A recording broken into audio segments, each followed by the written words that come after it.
Perú, 5 de diciembre de 2025. Hoy nos sumergimos en el motor del país a través de sus publicaciones oficiales. Vamos a ver al Estado en su faceta más implacable. La de recaudador, subastando bienes y persiguiendo deudas hasta en el último rincón. Descifraremos la lógica de una burocracia que puede declarar a una empresa inubicable. Y con la misma pluma, corregir el nombre de una persona para devolverle su identidad. Le tomaremos el pulso a la economía con compañías que se reúnen para planificar su futuro y otras que, en la misma página, anuncian su final. Y finalmente, seremos testigos de cómo el país se redibuja a sí mismo, con obras millonarias que prometen progreso a costa de la tierra de unos pocos. Es que lo que parece una simple colección de avisos es, en realidad, el guión diario de una nación. Cada línea es una decisión que afecta a alguien. Detrás de todo ese lenguaje legal se esconde el drama, la ambición y la mecánica pura y dura de cómo funciona la sociedad. Es, digamos, un mapa de poder, dinero y cambio en tiempo real. Empecemos por el poder en su forma más visible. Hay un aviso que llama la atención de inmediato, un remate público. La SUNAT, en La Libertad, está subastando bienes embargados. Suena a película, ¿no? Con fecha, hora y lugar. Miércoles 17 de diciembre en un almacén en Moche, Trujillo. Incluso hay una exhibición de los bienes, como para que los postores vean el botín. Y fíjate en los detalles, porque ahí está la clave del poder del Estado. Las reglas son increíblemente estrictas. Los postores se tienen que inscribir el mismo día, en una ventana de apenas una hora, de 9 a 10 de la mañana. Deben presentar su DNI original y una copia, nada de excusas. Pero lo más revelador es la prohibición de usar celulares durante el remate. ¿Y por qué esa regla tan específica sobre los celulares? ¿Es para evitar que alguien busque precios en Internet en el último segundo o hay algo más? Me imagino que es para impedir la colusión, que dos postores se pongan de acuerdo por mensaje para no subir el precio. Exactamente. Se busca garantizar la transparencia y evitar cualquier tipo de arreglo que perjudique la recaudación. Todo está orquestado por una figura con un nombre muy potente, la ejecutora coactiva. En este caso, Carla Requena Olavarría. Su rol es asegurar que el Estado cobre lo que se le debe y tiene la autoridad para convertir los bienes de un deudor en plata contante y sonante. Es la materialización de la autoridad fiscal. Y este remate no es la única herramienta. Las páginas están llenas de notificaciones de comiso administrativo. Entiendo que esto es diferente, ¿no? No se trata de cobrar una deuda, sino de una sanción directa. Así es, el remate es para saldar una deuda tributaria pendiente. El comiso, en cambio, es un castigo por una infracción, usualmente aduanera. Es el Estado diciendo, intentaste introducir esta mercancía ilegalmente, así que ahora es mía. Y las multas asociadas son muy concretas. Vemos a una ciudadana, Sharod Espinosa Jiménez, con una multa de 4.804 soles, o a Angélica Loza Segura, con una que supera los 11.000 soles.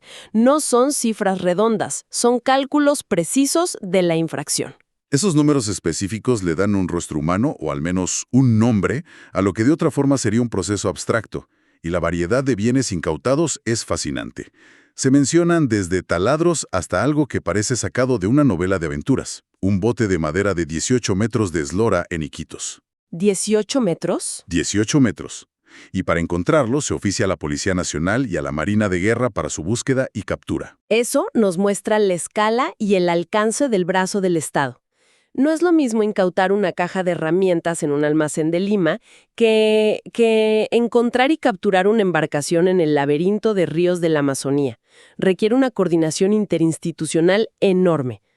Este tipo de aviso nos dice que, para la autoridad aduanera, no hay lugar donde un infractor pueda esconderse. Es la etapa final y más visible de la fiscalización, la acción directa sobre los bienes. De la acción de encontrar bienes, pasamos a la de no encontrar personas, o más bien empresas. Aquí es donde la burocracia se vuelve casi filosófica. La Municipalidad de San Isidro publica una lista de contribuyentes declarados no habidos. Pero lo que me parece fascinante es que hay un paso previo, la condición de no hallado. Es un proceso gradual, una especie de advertencia. Te declaran no hallado si van a tu domicilio fiscal a dejarte una notificación y, por ejemplo, la persona que atiende se niega a recibirla 3 veces. O si la dirección que diste es un terreno baldío. O si es un terreno baldío, exacto. A partir de que se publica tu condición de no hallado, tienes 15 días hábiles para acercarte y decir, aquí estoy, esta es mi dirección correcta. Y si no lo haces en ese plazo, te gradúas a la siguiente categoría, no habido. En la lista vemos nombres de empresas que suenan muy formales, como A&A Ingeniería Inmobiliaria SAC o Constructora e Inmobiliaria CIAS SAC. La causal que se repite es inexistente, es decir, el municipio fue a la dirección que registraron y literalmente no existen, desaparecieron. Y ser no habido no es una anécdota, ¿eh? Es una especie de muerte civil para una empresa. Automáticamente tus facturas pierden validez. No puedes comprar, no puedes vender, no puedes hacer trámites bancarios. El sistema te congela. Es la forma que tiene la administración de decir, si no cumples con tu deber básico de ser localizable, no puedes participar en la economía formal. Plantea una pregunta sobre cuántas de estas empresas son realmente inexistentes y cuántas simplemente han pasado a la informalidad para evadir responsabilidades. Es un fantasma en el sistema. Y de ese macrocosmos de las empresas fantasma, pasamos a un microcosmos mucho más personal, la identidad. Hay varios edictos del RENIEC, el registro civil, para rectificar nombres en partidas de nacimiento. Un caso me llamó la atención. Se consignó Jo Artín cuando debía decir Joaquín Martín. Puede parecer un error tipográfico menor, pero las consecuencias son devastadoras.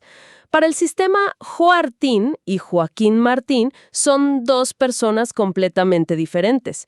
Imagina a Joaquín Martín tratando de reclamar una herencia, firmar un contrato importante o sacar un pasaporte. Su partida de nacimiento dice una cosa, pero su DNI y toda su vida dicen otra.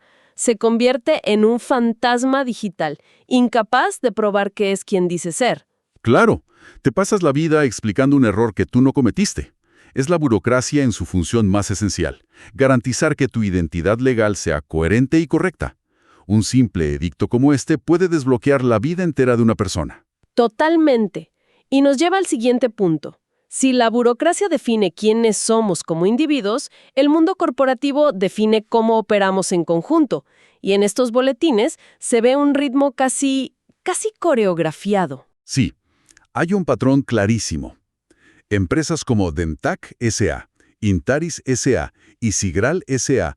están convocando a sus juntas obligatorias anuales de accionistas para el mismo día, el 17 de diciembre. Y las agendas son prácticamente un calco una de la otra. Lo que estamos viendo es el cierre del ciclo anual corporativo. A finales de año, es obligatorio que las empresas se reúnan para aprobar las cuentas y los estados financieros del año que está terminando, en este caso 2024. Y nombrar el directorio, ¿no? Y fundamentalmente para nombrar o ratificar al directorio que tomará las decisiones en el futuro, que aquí se proyecta hasta el 2028. Es el momento en que se rinden cuentas y se traza el rumbo. Hay un punto en la agenda que se repite en casi todas y que me parece un eco directo de los últimos años. La modificación parcial del estatuto referido a las juntas no presenciales. Esto ya es una herencia permanente de la pandemia, ¿verdad? Hacía formalización de una revolución silenciosa. Lo que fue una medida de emergencia ahora se está grabando en el ADN de las empresas. Están adaptando sus reglas fundamentales a una realidad donde la presencia física ya no es un requisito. Esto cambia las dinámicas de poder. Un accionista que vive en el extranjero ahora puede participar con la misma facilidad que uno que vive en Lima. Es un pequeño detalle en un estatuto, pero refleja una transformación global de cómo se hacen los negocios. Y mientras estas empresas adaptan sus reglas para el futuro, otras deciden que ya no tendrán uno. En las mismas páginas encontramos una avalancha de avisos de disolución y liquidación. Inmobiliaria Don Aurelio S.A.C., Tectonic Perú S.A.C., KMC Cromolio Hidráulica S.A.C. La lista es larga. Y este es el ciclo completo de la vida empresarial. Es importante entender que una disolución no siempre es sinónimo de fracaso. A veces, una empresa se crea para un proyecto específico, como un desarrollo inmobiliario, y una vez que se venden todos los departamentos, la empresa cumple su propósito y se disuelve. Otras veces es una decisión estratégica de los accionistas para mover su capital a otra parte. Claro, pero también es el final de un sueño para muchos. Me pregunto cuántas de estas empresas que hoy se disuelven pasaron antes por la condición de no habido. Si a veces es una forma de desaparecer ordenadamente del sistema cuando las cosas ya no dan para más. Es una excelente conexión. Es muy probable que haya una correlación. Ver ambos tipos de avisos, las convocatorias para planificar el futuro y las disoluciones para cerrar el pasado, nos da una instantánea de una economía que está viva, que respira. Hay un flujo constante de creación y destrucción, de planificación y de cierre. Y así como las empresas remodelan el panorama económico, el Estado está constantemente remodelando el panorama físico del país. ¿Y de qué manera? Pasamos a las grandes obras. La Municipalidad Provincial de Tacna está convocando empresas privadas para financiar y supervisar proyectos millonarios.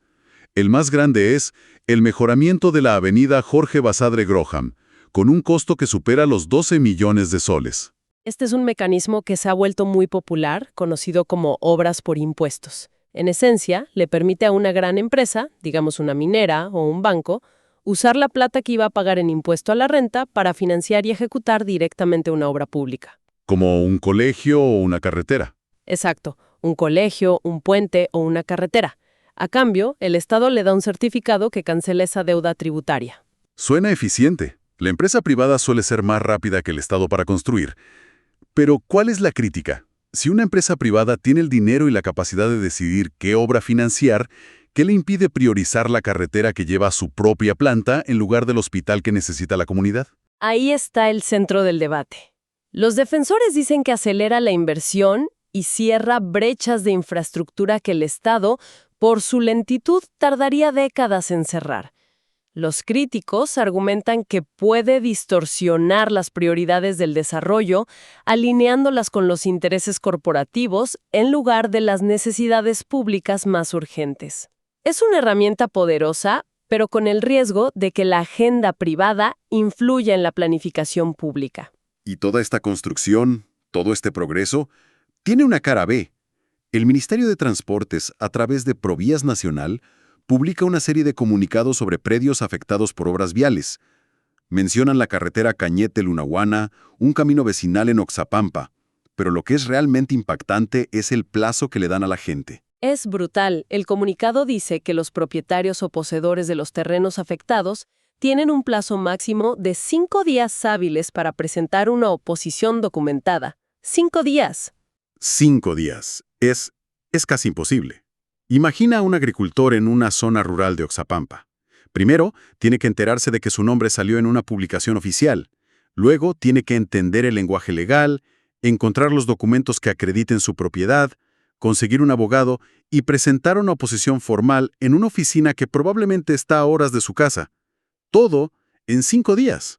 Es una carrera contra lo imposible. Y aquí es donde vemos el conflicto más fundamental en el desarrollo de una nación, el interés público colectivo contra el derecho a la propiedad privada individual.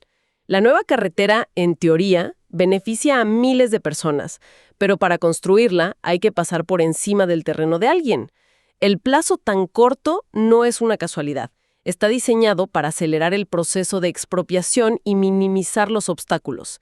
Evidencia un desequilibrio de poder gigantesco entre el aparato estatal y el ciudadano. Es una contradicción increíble. En una página del boletín ves el anuncio de un proyecto de modernización de 12 millones de soles, con bombos y platillos. Y en otra, casi escondido, el aviso que le da 5 días a una persona para defender lo único que tiene. El progreso tiene un costo. Y parece que la factura siempre la pagan los mismos. Exacto. Se anuncia la modernidad, pero las consecuencias individuales se notifican en letra pequeña. Entonces, al final de la jornada, ¿qué nos dice todo esto? Que un boletín oficial, que cualquiera descartaría como un montón de papel aburrido, es en realidad un diario íntimo del poder. Es el registro de cómo un país opera día a día. Vemos al Estado cobrar sus deudas, a la burocracia poner orden en el caos de la identidad y la formalidad, a la economía nacer y morir en un ciclo constante, y al territorio ser redibujado a golpe de proyectos y expropiaciones. Y detrás de cada uno de esos actos formales hay una historia. La del dueño del negocio que tiene que ver sus herramientas subastadas. La de Joaquín Martín, que por fin podrá usar su nombre sin problemas. O la de ese campesino en Oxapampa que tiene hasta el viernes para intentar salvar su tierra. La reflexión que me queda viendo este mosaico es una pregunta hacia el futuro. De todos estos avisos, de todas estas decisiones aparentemente rutinarias publicadas hoy, ¿cuál de ellas, sin que nadie lo sospeche ahora, será la semilla de la gran noticia, del gran conflicto o del gran cambio dentro de 5 o 10 años? Porque es aquí, en estos textos áridos, donde se está escribiendo el borrador de lo que vendrá.